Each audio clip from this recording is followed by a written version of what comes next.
In the frenzied battle that ensued, the father wielded the bone dagger with a determination born of love and survival. Each strike was a desperate attempt to fend off the relentless assault of the Kushtaka. The parents positioned themselves strategically between the children's bedrooms and the Kushtaka, trembling while facing the nightmarish entity.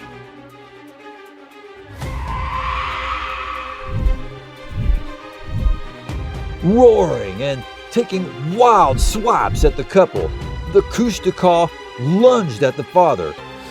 The Kushtaka was sitting on the father's chest, landing repeated ferocious blows with its long talons, blood spraying everywhere from both combatants. The Tlingit family, with roots deep in their ancestral culture, thrived in the heart of the Pacific Northwest. It was a land of breathtaking beauty, a place where the wilderness stretched as far as the eye could see. The landscape was marked by towering forests, rugged mountains, and pristine lakes. Nice! Their life revolved around a small, close-knit village nestled amidst the untamed wilderness. This village, a tight community bound by tradition and heritage, had weathered the passage of time and clung fiercely to its connection with the land. The heart of the family's existence was their home. Their house, though weathered by years of exposure to the elements, stood proudly on the edge of the forest. It was a testament to their resilience, a sanctuary nestled in the embrace of nature, meaning it was overgrown. Beyond their house lay a serene lake, its waters reflecting the changing seasons and providing sustenance for the community. In this remote corner of the world, daily life for the Tlingit family intertwined seamlessly with the rhythms of the natural world. Their chores were a choreography of survival and tending to the needs of their home and family. In the midst of their routines were the rituals that celebrated their cultural heritage, passed down through the generations like treasured heirlooms. It was a life marked by the ebb and flow of seasons, where the changing tides of the wilderness mirrored the passage of time. Here, amidst the vast wilderness of the Pacific Northwest, the Tlingit family found both purpose and beauty in their daily existence.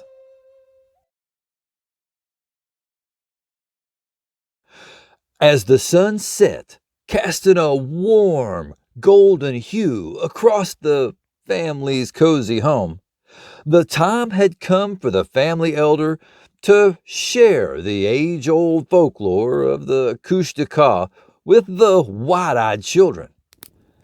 Gathering around the flickering fire, the children listened intently, their faces illuminated by the dancing flames.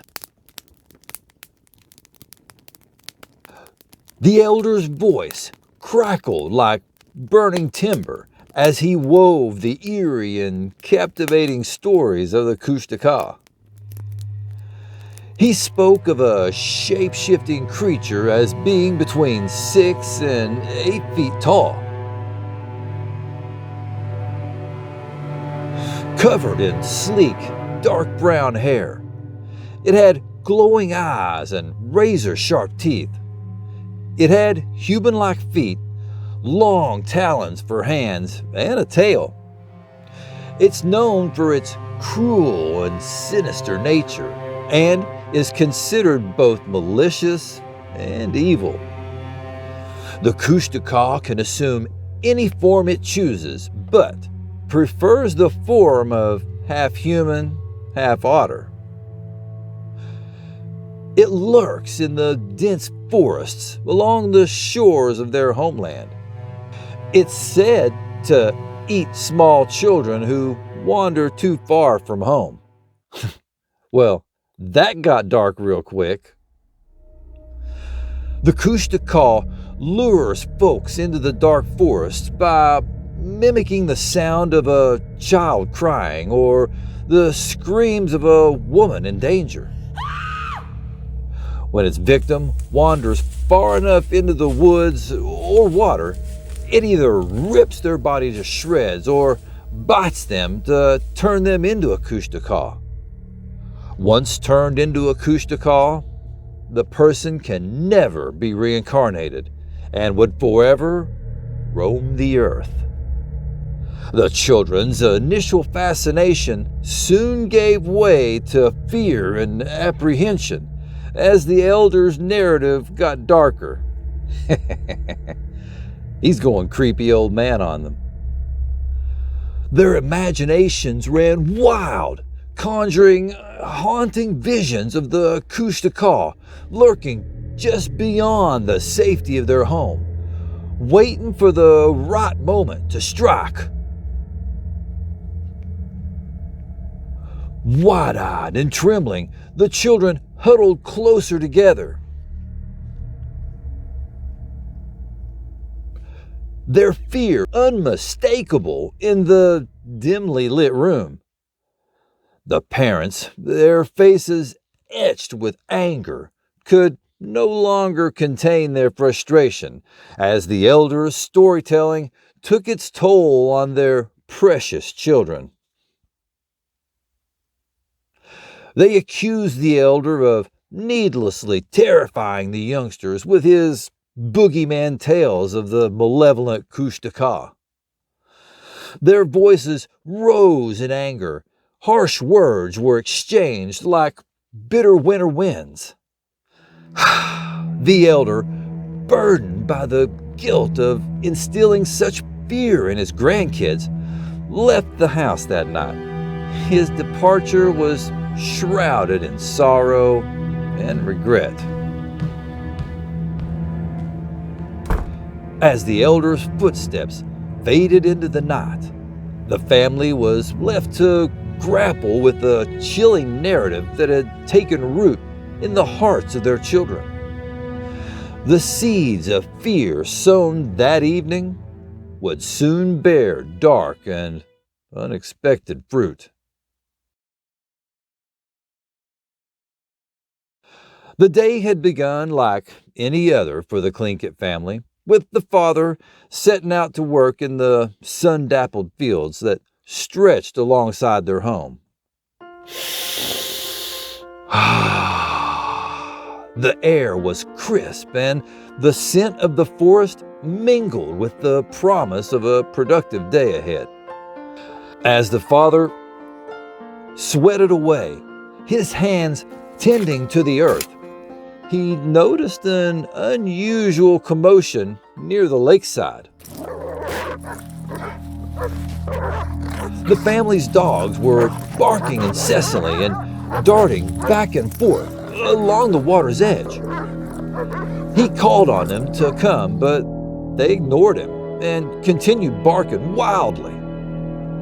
This was very strange, as the dogs are usually extremely loyal and obedient. It was a behavior he couldn't ignore. Curiosity piqued. He abandoned his work and made his way toward the lakeshore, his boots crunching on the fallen leaves.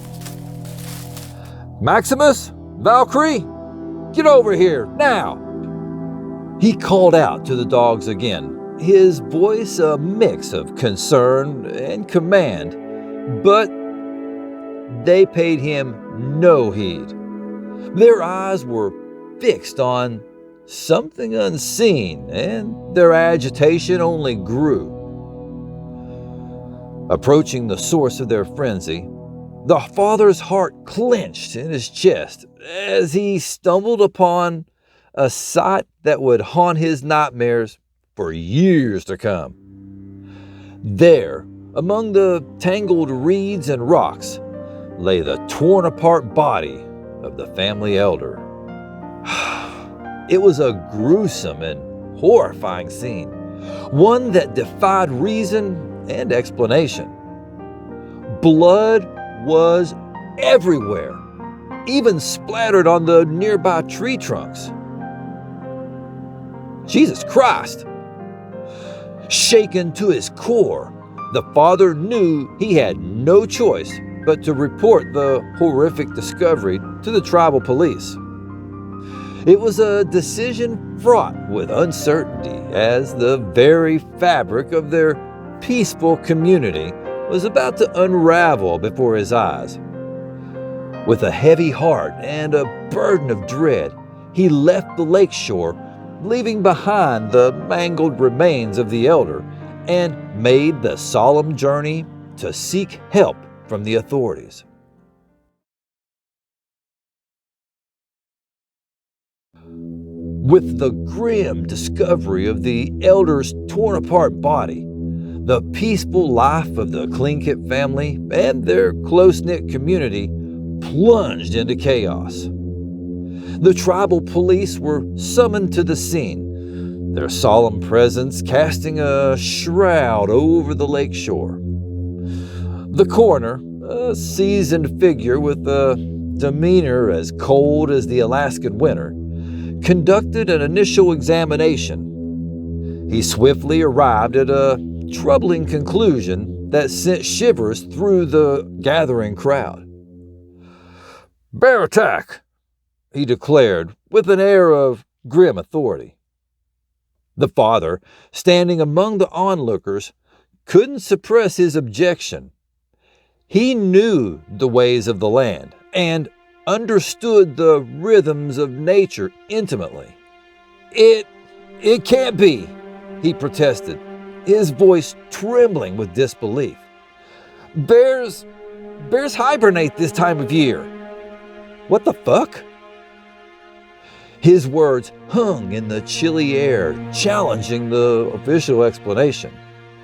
As the community grappled with the mysterious death and the unsettling police assertion, a sense of unease settled over them like a heavy blanket. The elder's death, attributed to a hibernating bear, defied the laws of nature, and doubt began to creep into the minds of those who had witnessed the gruesome scene. The bond of trust between the community and the authorities was strained as skepticism took root, leaving unanswered questions lingering in the crisp Alaskan air. The once tranquil village found itself on the precipice of uncertainty, with a shadow of doubt cast over the official account of events. Bullshit!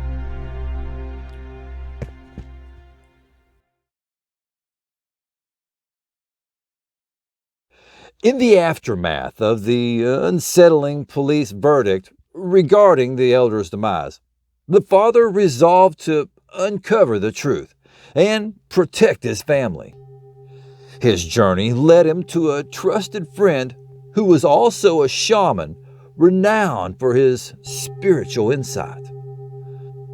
The shaman, his eyes filled with ancient wisdom, listened intently as the father recounted the horrifying scene by the lake and showed him pictures he had taken of the body. Well, what was left of it anyway.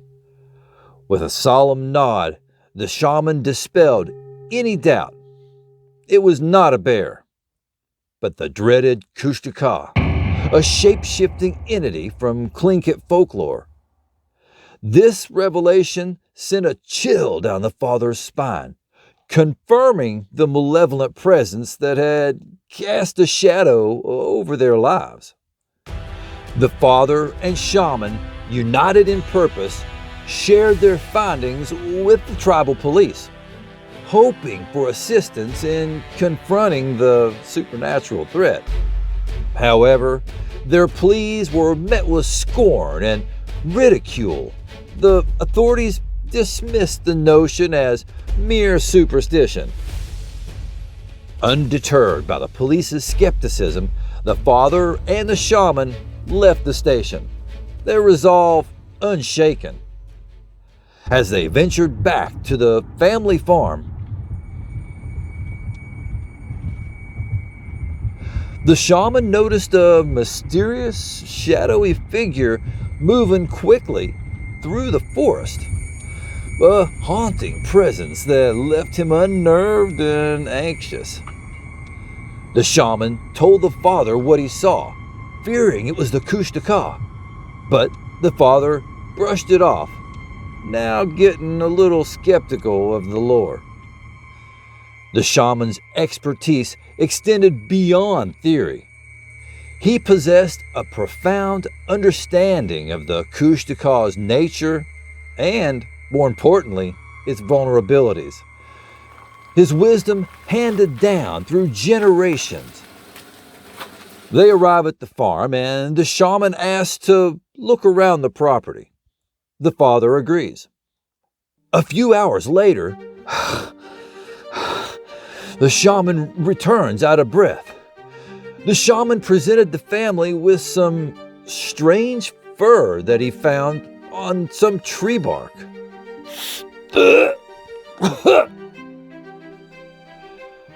He also shows them a picture he took of some Kushtaka tracks in the mud by the lake.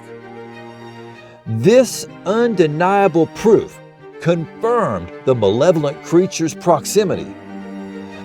The shaman, with solemn determination, imparted crucial knowledge about the Kushtaka's vulnerabilities, offering hope to the beleaguered family. The shaman told the family that its weaknesses are copper, fire, urine, dog bones, and especially dogs themselves. They're terrified of them and will turn into their beast form if any dog is barking nearby. Rituals and protective measures were shared to repel the shape-shifting entity. With urgency, the shaman conducted a potent protective ceremony on the family's home, instilling it with a spiritual defense to ward off the Kushtaka's sinister intentions. The words and gestures held the promise of safeguarding the family from the malevolent creature's grasp. As the shaman's protective aura enveloped the family's home, they stood fortified, armed with the knowledge and spiritual safeguards, ready to confront the looming threat of the Kushtaka that lurks in the shadows of their peaceful existence.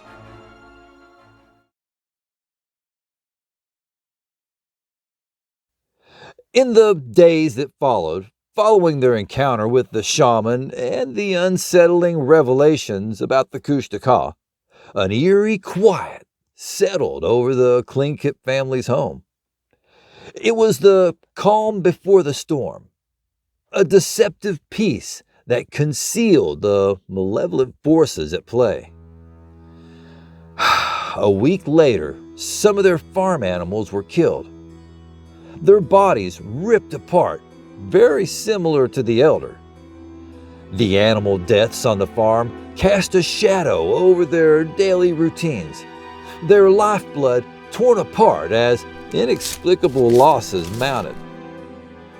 Tension and fear hung in the air like a storm waiting to break. The parents, gripped by an ever-growing unease, imposed stern restrictions on the children's activities near the lake. The once joyful frolics along the water's edge abruptly ended with begrudging compliance. As days turned into weeks, their older dog, a beloved family member, passed away from old age. A natural occurrence that brought both sorrow and relief. The father, under the advice of the shaman, fashioned 2 daggers from the dog's thigh bones with handles wrapped in smooth leather. He gave one to his wife, and he kept the other. Weeks later, as the sun cast long shadows across the sprawling fields, the father worked diligently, his hands immersed in the earth's embrace. He plowed the soil, each furrow a testament to his connection with the land. Yet an unshakable feeling of unease clung to him, as if an invisible presence lurked just beyond the periphery of his senses. Then, without warning, the tranquility of the day was shattered as the Kushtaka struck. It materialized from the depths of the wilderness. Its form a grotesque blend of man and otter. A nightmarish apparition that defied the laws of nature. Its malevolent eyes bore into the father's soul, and with blinding speed, it lunged at him. A primal fear gripped the father as he grappled with the huge, terrifying creature, their struggle sending them tumbling through the fields. "I've got 20 on the otter man." Desperation fueled his actions, and he reached for the only weapon at his disposal, the dagger that was fashioned from the bone of his beloved dog. The handle was worn leather and smooth, a heartbreaking reminder of his loyal companion. In the frenzied battle that ensued, the father wielded the bone dagger with a determination born of love and survival. Each strike was a desperate attempt to fend off the relentless assault of the Kushtaka. The metallic scent of blood hung heavy in the air. Though he did not manage to finish off the creature, he inflicted severe injury upon it. The Kushtaka's unearthly cries filled the field as its blood, dark and otherworldly, stained the blade of the dog-bone dagger. It limped away into the thick darkness of the forest. The crimson evidence dripping down the dagger served as a testament to the father's fierce determination to protect his family and himself against the horrors that lurked in the wilderness. Their home, once a sanctuary, became a fortress. Oh, it's on now. The family secured it against the unseen menace, their collective determination bolstered by the shaman's protective ceremony. Just as the father finished locking everything up, their remaining dog's incessant barking echoed outside the house. The tension in the air became evident as the family gathered weapons at the ready. The barking then shifted from the front to the back of the house. Suddenly, an unsettling knock on the front door reverberated through the room. The father cautiously asked who it was. A voice responded, "Your neighbor." The father recognized the voice, opened the door, and quickly ushered the neighbor in. His neighbor began complaining about the dog's constant barking. "I wonder if his name's Kevin." The father told the neighbor what's been going on. The neighbor became horrified and wanted to leave, but the father advised him to stay a while. It's too dangerous to leave right now. Shit, he's lucky he even got there. The neighbor decided to stay. The dog started barking for a moment. Then its claws could be heard at the front door.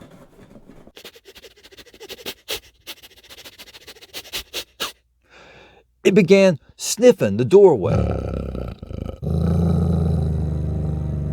The dog growled menacingly and began barking even faster and louder while scratching at the door feverishly.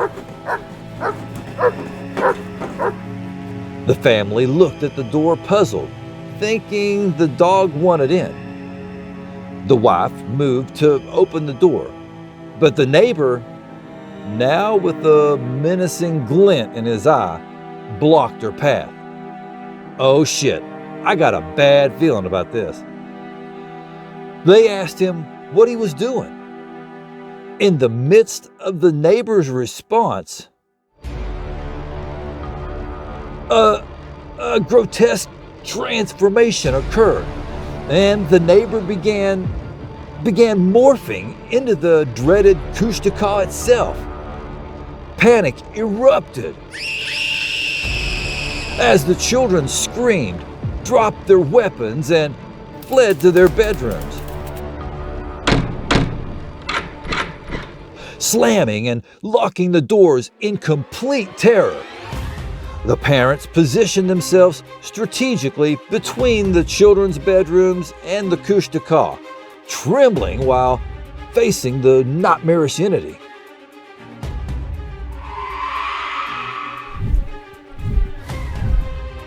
Roaring and taking wild swipes at the couple, the Kushtaka lunged at the father, nearly overpowering him. It tackled him, but the father countered with multiple stabs to the beast. Meanwhile, the dog is practically losing his mind and jumping high on the door. Seeing an opening, the wife seized the opportunity and opened the front door and let the dog in. The Kushtaka was sitting on the father's chest, landing repeated ferocious blows with its long talons, blood spraying everywhere from both combatants. The door flew open. Sick of Maximus? The ruthless family dog, emboldened by a primal protective instinct, raced towards the Kushtaka and launched itself from across the room. The Kushtaka roared and rolled off the father. It struggled to push the determined dog away, but the dog was relentless. Amidst the chaotic struggle, the mother quietly circled around the Kushtaka and delivered a well-placed strike to the Kushtaka's head with her bone knife, delivering a death blow. Fatality. After the Kushtaka went down, its twisted form began to shift, shake, and contort, revealing the neighbor's lifeless body beneath. The family stood in stunned silence, the chilling reality of their battle against the malevolent Kushtaka laid bare before them.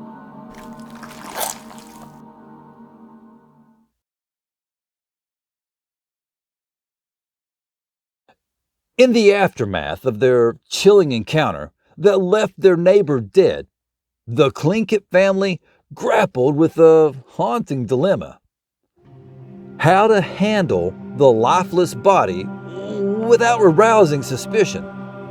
If they tell the police, it'll look like they murdered their neighbor.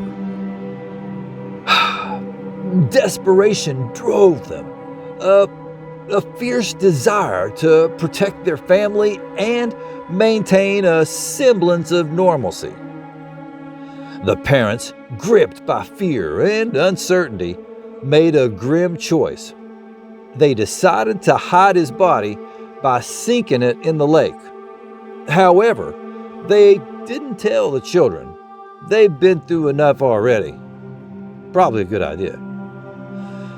This action would shield them from potential accusations that could tarnish their reputation within the community, and, even worse, land them both in prison.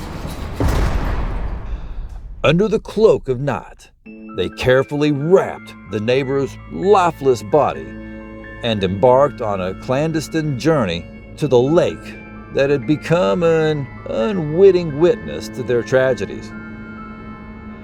In the murky depths of the lake, they quietly sank the body, entrusting their secret to the silent waters known only to the family and the restless spirits that dwelled below. Returning to their home, the wife undertook the somber task of erasing any remnants of the night's horrific struggle. Bloodstains and signs of violence were meticulously wiped up and things straightened up, leaving behind no trace of the gruesome ordeal that had unfolded within their sanctuary. A profound sense of relief descended upon the family. They had successfully concealed the dark secret, and life would hopefully begin to regain a semblance of normalcy. Yet, beneath the facade of everyday life, the family bore the weight of their secret. The lake's silent depths held their unspoken pact, a testament to the lengths they would go to protect their loved ones. The specter of the Kushtaka still lingered, a reminder that their world had been forever altered by the darkness that had intruded upon their lives.